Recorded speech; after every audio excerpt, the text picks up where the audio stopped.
இந்த ராட்சசிகள் அனைவரும் ஒரு 700 ராட்சசிகள் சீதையை அசோகவனத்துல 10 மாசம் துன்புறுத்தினார்கள். அது ஹனுமானுக்கு ரொம்ப வருத்தம். விபீஷணன் பட்டாபிஷேகம் நடந்த பிறகு ஹனுமான் சீதை நடத்துல பிரார்த்திக்கிறார், எனக்கு ஒரு வரம் வேண்டும், நான் ஒரு பெரிய உடலை எடுத்துக்கொண்டு இந்த ராட்சசிகளை எல்லாம் எடுத்து என் கையில வச்சு இப்படியே பிழிஞ்சி ரத்தம் வர மாதிரி நசுக்கி புழிஞ்சிடணும், அப்படி சித்திரவதை பண்ணி அவர்களை கொன்றுவிட வேண்டும், எனக்கு அனுமதி வேண்டும்னு கேட்டார். அப்ப சீதை சொல்லக்கூடிய வாக்கியம், ஹனுமானே தவறு செய்தவர்களுக்கெல்லாம் தண்டனை கொடுக்கணும்னா உலகத்துல யாருக்குமே அனுகிரகமே பண்ண முடியாது.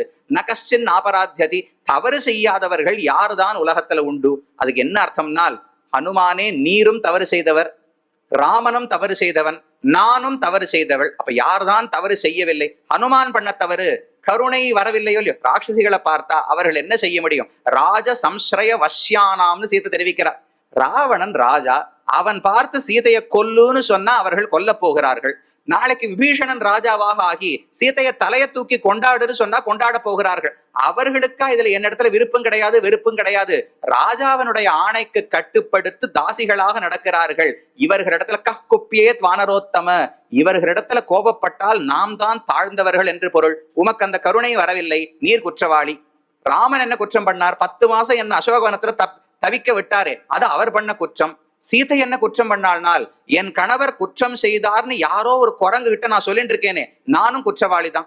தன் கணவன் பண்ண குற்றத்தை இன்னொரு புருஷன் இடத்துல சொல்லி காட்டலாமா? அப்ப ஹனுமானும் குற்றவாளி, ராமனும் குற்றவாளி, நானும் குற்றவாளி. யார்தான் குற்றம் செய்யவில்லை? அப்ப ராட்சசிகளாக இருந்தாலும் மன்னிப்பதுதான் சிறந்த குணம்னு சீதையனுடைய கட்சி. அப்ப ஹாரிணி நம்மிடத்துல இருக்கிற பாபங்கள் அனைத்தையும் தான் திருடி விடுகிறாள். பகவானுடைய கண்ணுக்கு அந்த பாபங்கள் படாதபடிக்கு மறைத்து விடுகிறாள். அதனால ஹரிணின்னு தெரிவித்தார். அது ஹரிணி என்கிற சொற்களுக்கான பொருள் என்னன்னு பார்த்தோம். அப்ப முதல்ல ஹிரண்யவர்ணாம் ஹரிணீம் 2 சொற்கள் தான் முடிந்திருக்கின்றன. இனிமே வேகமா சொல்லிடுறேன். ஹரிணி சுவர்ண ரஜத ஸ்ரஜாம்.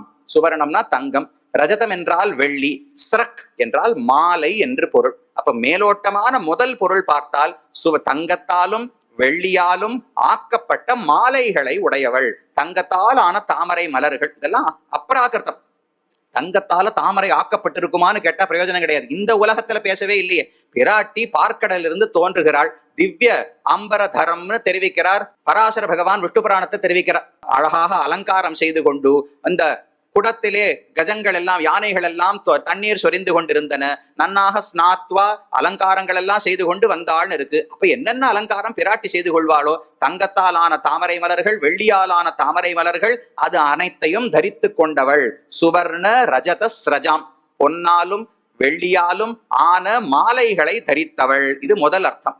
2வது சொன்னார் சுவர்ண ஸ்ரஜாம் ரஜத ஸ்ரஜாம் என்று 2ஆக. இப்ப ஸ்ரக்குன்னு சொன்னால் மாலைன்னு இது வரைக்கும் பார்த்தோமா. ஸ்ரஜாம் அப்படின்னா சிருஷ்டிப்பவள், படைப்பவள் என்று மற்றொரு பொருள் வைத்துக் கொள்ளுகிறார். அப்போ சுவர்ண ரஜத ஸ்ரஜாம் இருக்கும் இல்லையோ, சுவர்ண ஸ்ரஜாம்னு முதல்ல பிரித்து கொண்டு சுவர்ணத்தை சு என்றால் தான் சிருஷ்டிப்பவள். சிரஷ்டும் விஸ்வம் விருணோமி வா என்று பிராட்டி லக்ஷ்மி தந்திரத்துல சொல்லுகிறாள். இந்த உலகத்தை பகவான் சிருஷ்டிக்கும்படி செய்கிறாளோ இல்லையோ, அதனால அவளுக்கு சுவர்ண என்று பெயர். வரணம், வரணம்னா தேர்ந்தெடுப்பதுன்னு பொருள். சு வரணம், சிருஷ்டிக்காக தேர்ந்தெடுப்பது.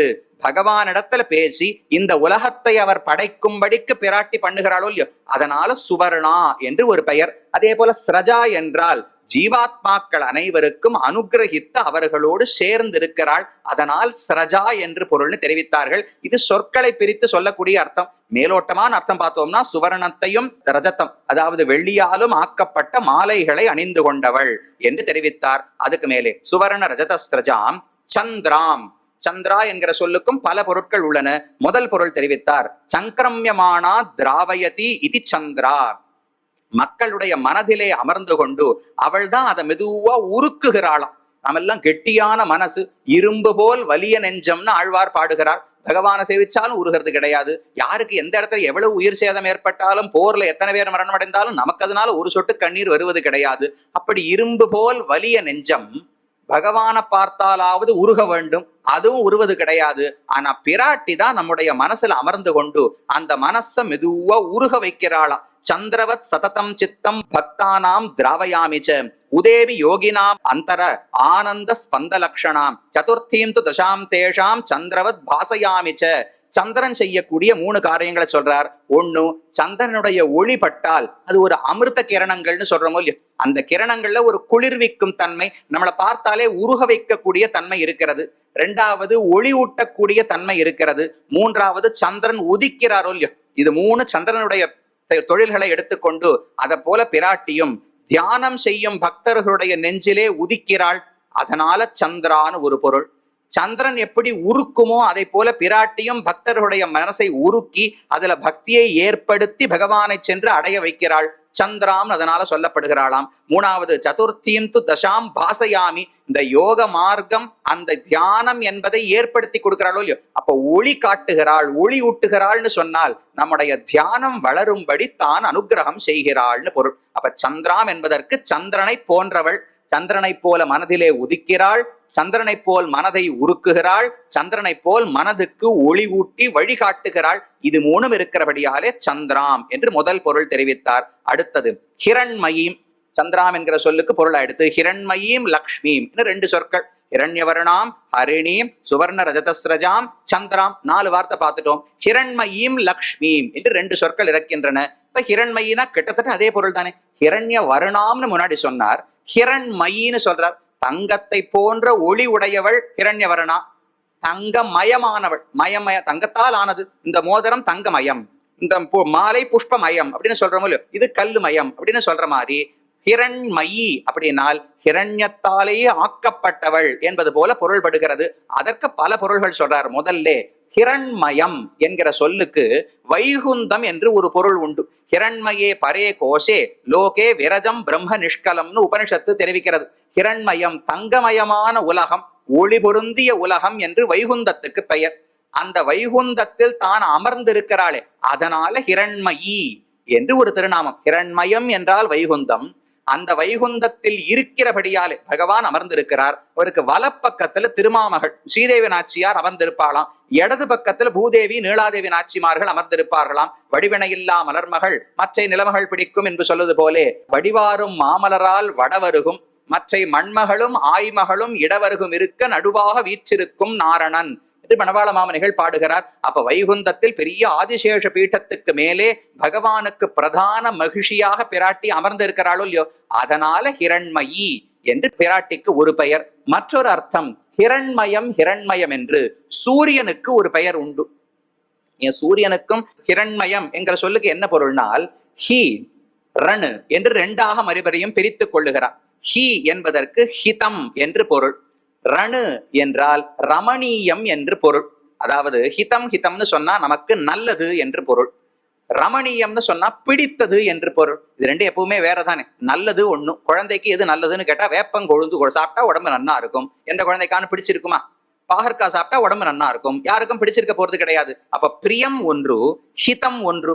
பிரியம்தான் இந்த இடத்துல ரமணீயம் ரணு என்கிற எழுத்தால சொல்லப்படுகிறது. ஹிதம் நல்லது என்பது ஹி என்கிற எழுத்தாலே சொல்லப்படுகிறது.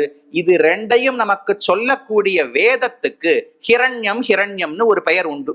அப்ப வேதம் நமக்கு நன்மையையும் சொல்லுகிறது, பிடித்ததையும் சொல்லுகிறது. உனக்கு செல்வம் வேண்டுமா இந்த யாகம் பண்ணு, ஆரோக்கியம் வேண்டுமா இந்த யாகம் பண்ணு, மனைவி கல்யாணம் ஆகணுமா இந்த யாகம் பண்ணு, புள்ள வேணுமா புத்திரகாமேஷ்டி யாகம் பண்ணு, சொர்க்கம் வேணுமா ஜோதிஷ்டோம யாகம் பண்ணு. நான் ஆசைப்பட்டது எல்லாவற்றையும் கொடுக்கிறது.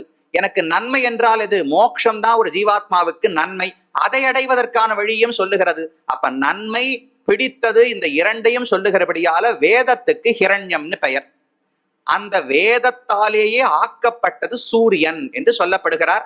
இது கொஞ்சம் நமக்கு அப்பிரசித்தமான விஷயம். அது பல உபனிஷத்துகளிலும் தந்திர ஆகம சாஸ்திரங்களிலும் சொல்லப்பட்ட ஒன்று.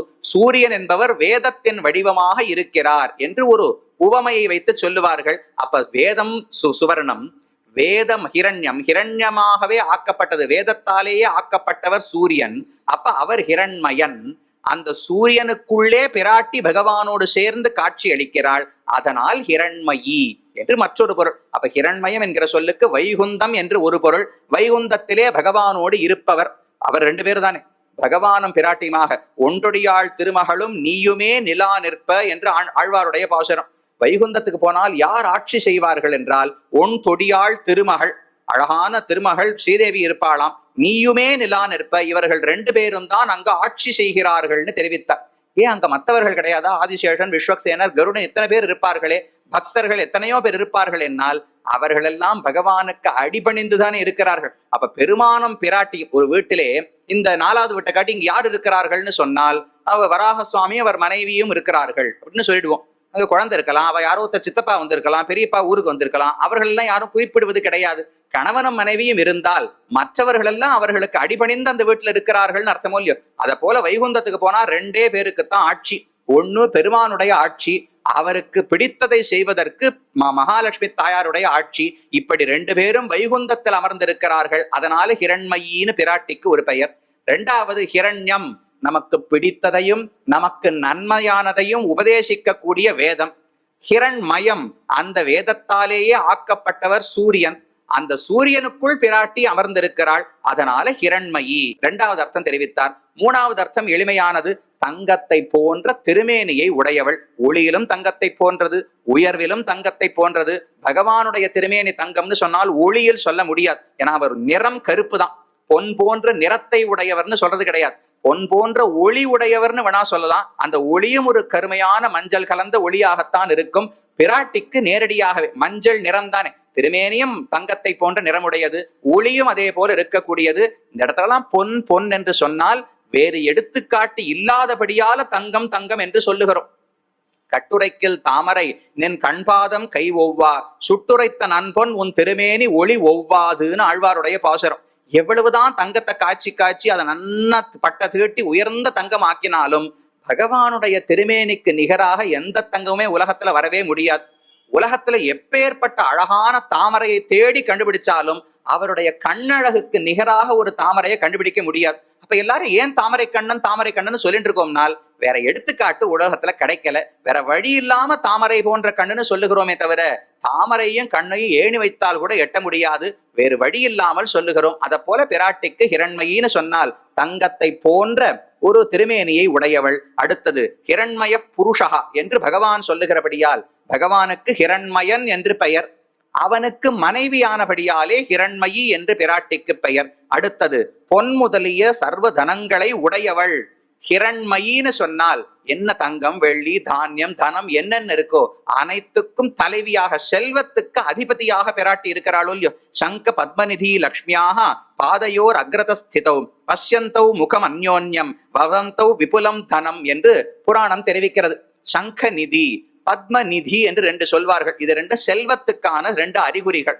அந்த 2 பிராட்டியினுடைய காலுக்கு பக்கத்திலேயே எப்போ நின்று இருக்குமா, ஒருத்தர் பார்த்துட்டே நின்று இருக்குமா. பிராட்டி யாருக்கு அனுகிரகிக்கிறாளோ அவளுக்கு இந்த சங்கநிதி பத்மநிதி 2ம் எல்லா செல்வங்களையும் வழங்குகின்றன என்று புராணம் சொல்லுகிறது. அப்ப செல்வத்துக்கு தலைவியாக இருக்கக்கூடியவள், அதனால் அவளுக்கு ஹிரண்மயி என்று பெயர். கடைசியாக லக்ஷ்மி ஜாதவேதோ ஆவக, லக்ஷ்மியை என்னிடத்தில் அழைத்துவான்னு பிரார்த்திக்கிறோமோ இல்லையோ. இது மிக முக்கியமான சொல், பிராட்டிக்கு தனி சொல். ஏன்னா சந்திராம் அப்படின்னு உலகத்தில் யாரோ ஒரு கவிஞன் தனக்கு பிடிச்ச ஒரு பொண்ணை வர்ணிக்கணும்னா உடனே சந்திரான்னு எழுதிடலாம், பொன் போன்றவள் ஹிரண்மயின்னு எழுதிடலாம், ஹிரண்யான்னு எழுதிடலாம். ஆனா பிராட்டிக்கே அசாதாரணமாக தனிப்பெயராக இருப்பது இந்த லக்ஷ்மி என்கிற பெயர். லக்ஷ்மி லக்ஷ்மின்னு சொல்லுகிறோமே, என்ன அர்த்தம்னு பார்த்தால் கட்டாட்சிப்பவள். லக்ஷித்தல்னு சொன்னா பார்ப்பதுன்னு அர்த்தம். பார்ப்பவள் என்று பொருள். லக்ஷ்யத்தே அனயா இது லக்ஷ்மிஹி என்று சொல்லலாம். அப்ப பக்தர்கள் அனைவரையும் பார்த்து அவர்களுக்கு என்னென்ன நன்மைகள் இருக்கின்றன என்னென்ன தீமைகள் இருக்கின்றன என்று சரியா பார்த்து கணித்து வைத்துக் கொள்வாளாம். பார்ப்பதுன்னு ஒரு பொருள், சிந்திப்பதுன்னு ஒரு பொருள். லக்ஷ்மிஹின்னு சொன்னால் பார்ப்பவள், சிந்திப்பவள். எதை பார்க்கிறாள்? பக்தர்களுடைய நன்மைகள் தீமைகள் 2ஐயும் பார்க்கிறாள் என்று தெரிவித்தார். எதுக்கு தீமைகளை பார்க்கணும்? பக்தர்களுக்கு தீமையே இருக்கக்கூடாது, பக்தர்களுக்கு நன்மைகளை கொடுப்பவள். பக்தர்களுக்கு நன்மைகளை பார்ப்பவள்னு சொன்னா போராதானால் அது போராது. ஒரு தாயை எடுத்துக்காட்டாக எடுத்துக்கொள்வோம். உலகத்துல ஒரு தாய் தன்னுடைய மகனையும் தன்னுடைய கணவனையும் சேர்த்து வைக்கணும்னா என்ன பண்ணுவா? பிள்ளை தப்பு பண்ணிருக்கான், அதுக்கு மன்னிப்பு கேட்பதற்காக வந்திருக்கிறான். நேர தந்தையினிடத்துல போய் மன்னிப்பு கேட்டா அவர் ஒரு நாளும் ஒத்துக்க மாட்டார். தண்டனை கொடுத்து வெளியில போ, வீட்டை விட்டு வெளியில போன்னு சொல்லி அனுப்பிச்சிருவார். அப்ப அந்த தாய் என்ன பண்ணுவா? முதல்ல நீ பண்ண தப்ப முழுக்க சொல். லோகத்துல சொல்றாங்க, வைத்தியர் இடத்திலையும் வக்கீல் இடத்திலையும் பண்ண தப்ப முழுக்க சொல்லிடணும். என்னென்ன தப்பு, நேற்றுக்கு என்ன சாப்பிட்டேன், முந்தா நாள் என்ன சக்கரை சாப்பிட்டேன், ஜாங்கிரி சாப்பிட்டேன், நவராத்திரியில யார் யார் வீட்டுல என்ன சாப்பிட்டேன் எல்லாம் சொன்னாதான் மருத்துவர் மருந்து கொடுக்க முடியும். வக்கீல் இடத்துல போய் நான் பண்ண தப்ப முழுக்க ஒத்துண்டாதான் அவரால் வாதிட முடியும். அதை போல தாயார் இடத்துல போய் பண்ண தப்ப முழுக்க சொல்லிடணும். அதுல எந்த தாயினிடத்துல என்ன லஜ்ஜை? தந்தையினிடத்துல ஒத்துக்கொள்வதற்காவது வெட்கம் இருக்கும். தாயினிடத்துல தவற ஒத்துக்கொள்வதற்கு மகனுக்கு வெட்கமே இருக்க வேண்டாம். தாயினிடத்துல எல்லாத்தையும் சொல்லிடுறோமா? அதையெல்லாம் தாய் தெரிந்து கொள்ளுகிறாள். எதுக்கு தவறுகளை தெரிந்து கொள்ள வேண்டும் என்றால் அப்போதுதான் அது கணவருக்கு தெரியாதபடி மறைக்க முடியும். பிள்ளையை கணவன் ரட்சிக்க வேண்டும் என்றால் அவன் தப்பு பண்ணவில்லைன்னு அவருக்கு எப்படியோ நினைக்கணும். இல்லாட்டா ரட்சிக்க வைக்க முடியாது.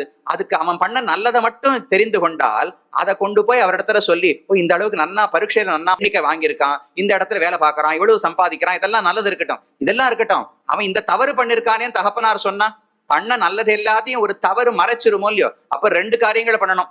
இவன் சின்ன நல்லது பண்ணி இருந்தால் அது என்னமோ பெரிய சாதனையாட்ட வளர்த்து அந்த தகப்பனார் இடத்துல காட்டணும். அப்ப நல்லது என்னென்ன ஜீவாத்மாவிடத்துல இருக்குன்னு தெரிஞ்சுக்கிறாளாம்.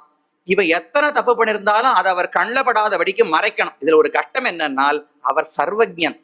உலகத்தில் இருக்கிற தந்தையின் இடத்துல மகனுடைய தவற ரொம்ப எளிமையா மறைச்சுடலாம். சர்வஜன்னா உலகத்தில் இருக்கும் அனைத்தையும் இருந்த இடத்திலிருந்து முக்காலத்தையும் உணர்ந்தவர் பகவான். எப்ப என்ன நடக்க போறதோ நடந்ததோ எல்லாமே அவருக்கு தெரியும். அவரிடத்திலிருந்து எப்படி சுவாமி மறைக்க முடியும்? மகன் செய்த பக்தன் செய்த குற்றத்தை எல்லாம் தாய் தெரிந்து கொண்டு அதை பகவான் அறியாதபடிக்கு மறைக்கிறாள்னு சொல்லுகிறாரே, எப்படி முடியும்னால் அதுக்குத்தான் மயக்குகிறாள். தன்னுடைய அழகாலே தன்னுடைய பேச்சால பகவானை வசப்படுத்தி வைப்பது எதற்காகனால் இவன் பாபத்தை மட்டும் அவர் கண் பார்வைக்கு கொண்டு வராமல் இவனுடைய சின்ன நல்லதை பெரிய நல்லதாக தான் காட்டி எப்படியோ அனுகிரகம் செய்து திருவடிகளிலே சேர்த்து விட வேண்டும். திருவடிகளிலே சேர்த்து கொண்டு விட்டால் அதுக்கப்புறம் பகவானுக்கு ஒரு விரதம் இருக்கிறது. காலில் விழுந்தவன ஒரு நாளும் கைவிட மாட்டேன் என்பதில் அவர் உறுதியோடு இருப்பார். இவனை ஏற்றுக்கொள்ளலாமா வேண்டாமா என்பதில் மட்டும்தான் பகவானுக்கு சந்தேகம். ஏற்றுக்கொண்ட பிறகு இனிமே அவனை தொடர்ந்து ரட்சிக்கலாமா வேண்டாமான்னு யோசிக்கவே மாட்டார். எத்தனையோ இடத்துல பாருங்களேன், இந்திரன் கண்ணன் இடத்துல அபச்சாரப்படலையா? பிரம்மா கண்ணன் இடத்துல அபச்சாரப்படலையா? ஆனா அவர் தலையை வாங்கவே இல்லை. 7 நாட்கள் கல்மாரி பொழிந்து இவர் கோவர்தனத்தை எடுத்து தூக்கின பிறகும் பல நாட்கள் மழை பொழிந்தான் இந்திரன். எவ்வளவு பெரிய அபச்சாரம் பட்டு இருக்கிறான், ஒண்ணுமே பண்ணல. அவன் வந்து கைகூப்பின உடனே சரிப்போ பொழைச்சு போன்னு சொல்லி விட்டுட்டார். ஏன் சுவாமி, இதுவே ராவணனா இருந்தா பொறுத்துட்டு இருப்பாரன்னால் ராவணன் காலில் விழவில்லை, இந்திரன் காலில் விழுந்து விட்டான். காலில் விழுந்த பிறகு நீ எத்தனை குற்றம் பண்ணாலும் பகவான் அதை பொருட்படுத்தவே மாட்டார். அவரிடத்துல இருக்கிற ஒரே ஒரு கஷ்டம் என்ன? காலில் விழுவதற்கு முன்னால் குற்றங்களை பார்க்கிறார். அதை மறைப்பதற்காகத்தான் பிராட்டி நிற்கிறாள். அப்போ ஒரு பக்தனுடைய நன்மைகள் தீமைகள் ரெண்டுத்தையும் பார்க்கிறாளோ இல்லையோ? அதனால லக்ஷ்மிஹி, பார்ப்பவள், பார்ப்பவள்னு பொருள். நல்ல விஷயங்களை பார்ப்பது, அதை 1ஐ 10ஆக 10ஐ 100ஆக வளர்த்து பகவானிடத்துல காட்டுவதற்கு. குற்றங்களை பார்ப்பது, அது பகவான் கண்ணில் படாமல் மறைத்து விடுவதற்கு. இந்த நன்மை இருக்கிறபடியாலே லக்ஷ்மிஹி என்று ஒரு பொருள் சொன்னார். அடுத்தது லக்ஷ்மின்னு சொன்னா உலகத்துல செல்வம்னு அர்த்தம் இருக்கிறதோ இல்லையோ? செல்வமாக இருப்பவள். யாருக்கு செல்வம்? பகவானுடைய செல்வம். அவருக்கு ஒரு பெருமை இருக்கிறது என்றால் பிராட்டி கூட இருக்கவே தானே அவருக்கு செல்வம். ரெண்டு பக்கமும் சொல்லுவது உண்டு. திருவுக்கும் திருவாகிய செல்வன்னு பகவானை சொல்லுவார்கள். பிராட்டிக்கு என்ன செல்வம்? பெருமான் தான். பெருமானுக்கு யார் செல்வம்? பிராட்டி தான். அவள் இருக்கிறபடியால்தான் பகவானுக்கு இத்தனை ஏற்றங்களும் இருக்கின்றன. திருத்தக்க செல்வமும் சேவகமும் யாம் பாடி என்று ஆண்டாளுடைய பாசுரம். திரு தக்க செல்வம், திரு மகாலட்சுமி, தக்க தங்குகின்ற செல்வம்.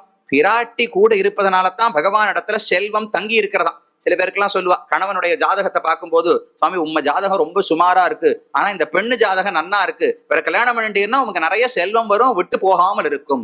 இவளுடைய யோகத்தால கணவனுக்கு உயர்த்தி காட்டுமோ இல்லையோ? அதை போல இவருக்கு தானா இருந்தா பிராட்டி கூட இருக்காட்டா ஒண்ணுமே கூட இருக்காது. பாருங்கோ, அயோத்தியிலிருந்து வரும்போது ராஜ்யத்தை இழந்து விட்டு ராமன் வந்தார். திரும்ப சீதையை பெற்ற பிறகுதான் அயோத்திய ராஜ்யத்தை ராமன் அடைந்தார். அப்ப சீதை இல்லாவிட்டால் ராமனிடத்துல பெருமை தங்காது. அதனால திருத்தக்க செல்வம், திருவாலே தங்கிய செல்வம். பகவானிடத்துல பெருமை இருப்பதே பிராட்டியால் தான். அப்ப தன்னுடைய பெரும் செல்வமாக பகவான் கருவது மகாலட்சுமி தாயாரை. அதனால லக்ஷ்மி என்றால் செல்வம் என்று பொருள். பகவானுக்கே செல்வமாக இருக்கக்கூடியவள் என்று மற்றொரு பொருள் தெரிவித்தார். மூணாவது லட்சியம் சர்வ மதேரகம். மூணாவது அழகான ஒரு அர்த்தம் சொல்லுகிறார். எல்லா ஞானங்களாலும் அறியப்படுபவள் நான் என்று பிராட்டி சொல்லுகிறாளாம். நீ உலகத்துல எந்த பொருளை வேணாலும் அறிந்து கொள், அந்த ஞானத்துக்குள்ளே நான் இருக்கிறேன்னு பிராட்டியினுடைய கூற்று. அது எப்படி இருக்க முடியும்? இந்த மேஜை இருக்கு, இது மேஜைன்னு அடியன் தெரிஞ்சின்றதுக்காக பிராட்டி அறிந்ததாக ஆகுமானால் அறிந்ததாக ஆகும்னு தெரிவிக்கிறார்கள். ஏன்னா வேதாந்தத்தை பார்த்தோம்னால் இந்த மேஜை என்பது அறிவில்லாத ஒரு பொருள். இதுக்குள்ள ஒரு ஜீவாத்மா இருக்கிறார். தன்னுடைய பாபத்தை கழிக்கிறதுக்காக அடியன் மனுஷனா பிறந்திருக்கிறா போல ஒரு ஜீவாத்மா மேஜையாக பிறந்திருக்கிறார். அந்த ஜீவாத்மாவுக்குள்ள பரமாத்மா இருக்கிறார். அந்த பரமாத்மாவை விட்டு பிரியாம பிராட்டி கூடையே இருக்கிறாள். அப்ப இது மேஜைன்னு சொன்னாலே இது மேஜை, மேஜைக்குள்ள ஜீவாத்மா இருக்கார், ஜீவாத்மாவுக்குள் பரமாத்மா இருக்கார், பரமாத்மாவோடு கூட பிராட்டி இருக்கிறாள் என்கிற வரைக்கும் தெரிந்து கொள்ளால் தான் அது ஞானம். அப்ப உலகத்தில் எந்த பொருளை நாம் அறிந்து கொண்டாலும் பிராட்டியை விட்டு விட்டு ஒரு ஞானமே இருக்க முடியாது. ஆழ்வாருடைய ஒரு பாட்டு, ஒன் தாமரையாள் கேழ்வன் ஒருவனையே நோக்கும் உணர்வுன்னு பாடுகிறார். எந்த நதியாக இருந்தாலும் எப்ப கடல் வரும் எப்ப கடல் வரும்னு அதை நோக்கியே தானே ஓடுகிறது. ஒரு புஷ்பமோ ஒரு செடியோ இருந்தால் சூரியனை எதிர்பார்த்தே தான் புஷ்பம் இருக்கும். உயிர் நம்முடைய பிராணன் என்பது யமதர்மராஜன் எப்ப வந்து பிராணனை பறிச்சுட்டு போவாரோன்னு பயந்துட்டே இருக்கும். அத போல ஞானம் இருக்கிறதே, ஞானத்துக்கு விஷயம் எது, எதை தேடி ஞானம் செல்ல வேண்டும் என்றால் பிராட்டியோடு கூடிய பகவானைத்தான் இந்த ஞானம் தேடுகிறது. அந்த தீனியை கொடுத்துட்டோம்னா இந்த ஞானம் திருப்தி அடைந்து விடும். அதுக்கு மேல எனக்கு எதுவுமே வேண்டாம், இதுவே திருப்தி ஆனந்தம்னு முடித்து விடும்.